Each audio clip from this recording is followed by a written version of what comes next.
представяме регулиране на клапани. На такива клапани. Да. На GY6 или QMB 139. Един от най-популярните двигатели. Първоначално развиваме болтовете на капака. След това ще преминем с камък номер 9 към развиване на гайката на клапана в горната част. Преминаваме към премерване с лофтомер 0,1, хлабина на изпусквателен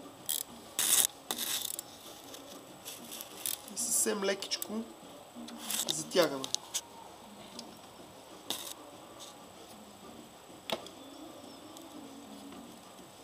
Сега ще преминем към реглаж на смукателен.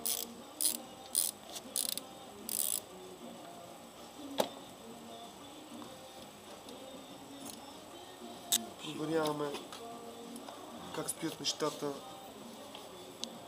с гайката.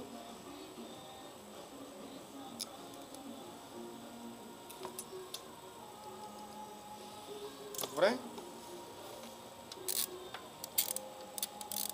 Отново хлабината е 0,1.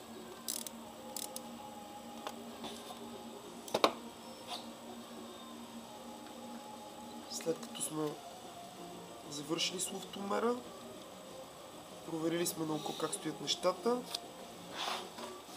слагаме така наречената тоалетна чиния на модела Wasp и приключваме. Ние нямаме тайни.